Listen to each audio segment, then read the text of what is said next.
जी और आज हम बात करने वाले हैं 2006 में आई एक American supernatural horror film The Creep Dancers की, जिसे डायरेक्ट किया था माइक मेंडेस ने। इस मूवी को IMDb रेटिंग्स मिली थी 5.5 आउट ऑफ 10। तो मूवी के स्टार्टिंग में हम एक लड़की को देखते हैं जो बहुत डरी सहमी सी हुई है और कमरे के कोने में बैठकर टॉर्च से इधर उधर चेक कर रही है। उसके बाद एक डरावनी आवाज सुनाई देती है और अचानक से एक अदृश्य शक्ति इस लड़की को मारने पीटने लगती है, बिस्तर पर फेंक कर उसका गला दबाने लगती है। फिर एकदम सब कुछ शांत हो जाता है। उसे लगता है कि वो बच गई, लेकिन तभी अचानक एक फांसी का फंदा उस लड़की को खींचकर बाहर लॉबी में ले जाता है और फिर सीलिंग से लटका देता है एंड उस लड़की की वहीं पर मौत हो जाती है। फिर हमें उसके हाथ से एक एनवलप नीचे गिरता दिखता है और ये सीन यहीं पर कट हो जाता है। फिर नेक्स्ट सीन में हम मिलते हैं फिल्म की 4 मेन कैरेक्टर्स से। हैरिस, उसकी पत्नी एलिसन, हैरिस की college friends Kira and Sid. अब से 1 साल पहले उनके बेस्ट फ्रेंड जेविन की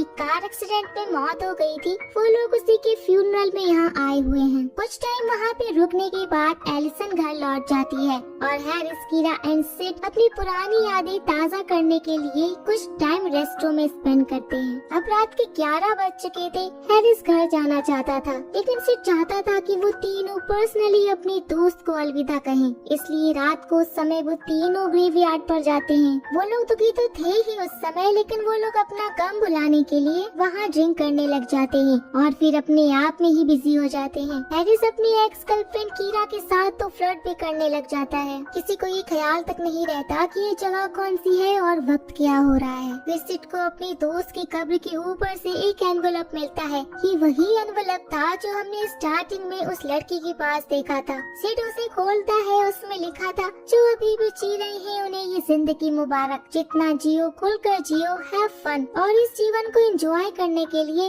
वो लोग इन मरे हुए लोगों की कब्र के ऊपर भी नाच सकते हैं। सिड, हैरिस और कीरा तीनों ही काफी नशे में थी। ऐसा करना सही होगा या नहीं वो ये सोचने की हालत में भी नहीं थे। तो सिर्फ एंजॉय करने के लिए ही वो तीनों 3 अलग अलग क्रीप्स के ऊपर नाचने लगते हैं और बन जाते हैं क्रीप डांसर्स। वो रात उन तीनों ने ऐसे ही बिताई। नेक्स्ट डे मॉर्निंग हैरिस घर लौट आता है और आगे सब कुछ इसी दिन से चेंज हो जाने वाला था। उसी दिन से एलिसन कुछ अजीब फील करने लगी थी। उसे बार बार दरवाजे पर टैपिंग सुनाई दे रही थी, जबकि वहाँ कोई नहीं था। ऊपर से किसी के चलने की वहाँ पर आवाजें आ रही थी। दरवाजा अपने आप खुल रहा था और तो और एलिसन को बार बार एक लड़की की आवाज भी सुनाई दे रही थी। उस वक्त हैरिस को कुछ अजीब नहीं लगता, लेकिन धीरे धीरे इसे भी आवाजें सुनाई देने लगी थी। रात को बिल्ली रोने लगी और उनके घर में पियानो को भी कोई प्ले कर रहा था। ये सब कुछ रात में कुछ ज्यादा ही बढ़ गया था। तो सिक्योरिटी के लिए हैरिस ने दरवाजे पर अलार्म तक लगा दिया, लेकिन जो उन्हें परेशान कर रहा था उसे उनके घर पे आने से कोई रोक नहीं पाया।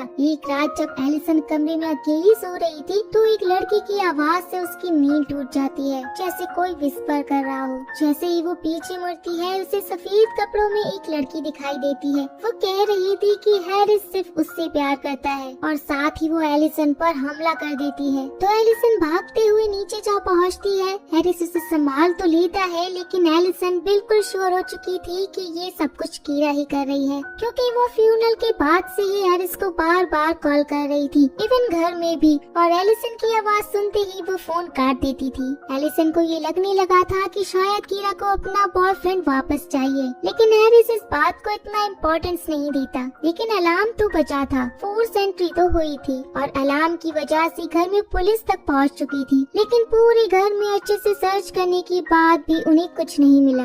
एलिसन अब और बर्दाश्त नहीं कर पा रही थी, तो वो उसी वक्त हैरिस को लेकर कीरा को कन्फ्रंट करने जाती है। लेकिन उसके घर में जाते ही उन्हें कुछ गड़बड़ महसूस होती है। घर में एक भी लाइट नहीं जल रही थी, दरवाजा लॉक था। बार बार नॉक करने के बाद भी उन्हें कोई रिस्पॉन्स नहीं मिला। तो वो दोनों घर के बैक डोर से अंदर एंटर करते हैं और दोनों घर के अंदर जाते ही चौंक जाते हैं। पूरे घर में चीजें इधर उधर बिखरी पड़ी थी। फूड कैंस, बर्तन, कपड़े, पानी, सब कुछ। सब कुछ तहस नहस हो चुका था। एक रूम की दीवार पर बहुत कुछ लिखा हुआ था तो हैरिस उस रूम के अंदर जाने लगता है और उसी रूम में कीरा मिलती है और उसकी हालत बहुत ही ज्यादा खराब थी। खून में लथपथ थी वो, उसके पूरे शरीर पर घाव थे। उसे हॉस्पिटल में एडमिट किया जाता है और चेक करने के बाद डॉक्टर कहते हैं कि उसे सेक्सुअली हैरेस किया गया है और कीरा अभी बहुत बुरी तरह से ट्रॉमेटाइज है। फिर हैरिस सिड को कॉल करता है ये सब बताने के लिए। तब उसे पता चलता है कि सिड के साथ भी बहुत कुछ अनयूजुअल हो रहा है। उधर जब एलिसन हॉस्पिटल कॉरिडोर में अपने पति के लिए वेट कर रही थी तब उसे अपने सामने एक लाश दिखती है जो उसे बुला रही थी।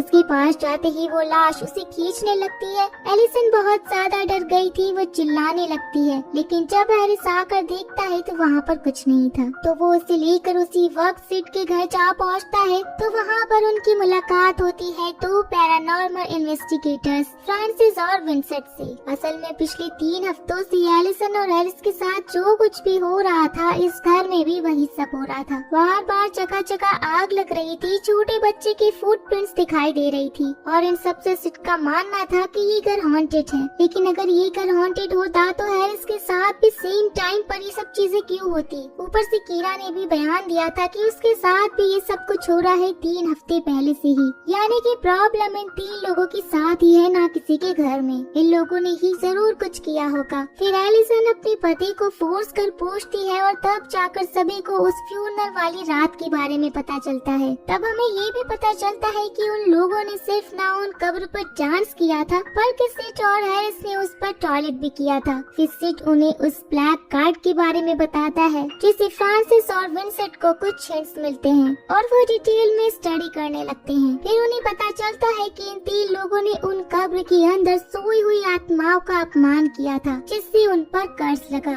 और उसी की वजह से अब ये सब उनके साथ हो रहा है। उन्हें जो कार्ड मिला था और उसमें जो पोयम थी वो असल में उन्हें मैनिपुलेट करने के लिए ही थी। अब इन तीनों लोगों को 3 अलग अलग आत्माएं चेस कर रही थी। उनके पास सिर्फ 1 महीने का वक्त है जिसमें से 3 हफ्ते ऑलरेडी बीत चुके हैं, लेकिन इसका असर अभी भी 1 और हफ्ते चलने वाला था और ये 7 दिन ही सबसे ज्यादा खतरनाक होने वाले थे। ये आत्माएं उन्हें मार कर ही रुकेगी। भले ही अभी तक हैरिस और सिड के साथ कुछ सीरियस नहीं हुआ, लेकिन कीरा सीरियसली इंजर्ड हो चुकी थी। मतलब हैरिस और सिड अभी बहुत बड़ी मुसीबत में हैं और हैरिस की वजह से एलिसन भी अब इस जाल में फंस चुकी है। ये आत्माएं कितनी ज्यादा खतरनाक हो सकती हैं, इसका एक नमूना हमें इसी बीच देखने को मिलता है। हॉस्पिटल में कीरा पर फिर से हमला होता है। हम देखते हैं कि बिल्कुल फर्स्ट सीन की तरह कोई अनसीन फोर्स उसे मारने लगता है, बालों से खींचकर कमरे के कोने में ले जाता है, टॉर्चर करता है। उसकी चिल्लाने की आवाज से लाइट फ्लिकर करने लगती हैं, चीजें इधर उधर गिरने लगती हैं और जो नर्स देखने वहाँ पर आई थी उसकी भी हालत बहुत खराब हो चुकी थी। यही सब देखकर सिड और हैरिस नेक्स्ट डे ही विंसेंट और फ्रांसिस को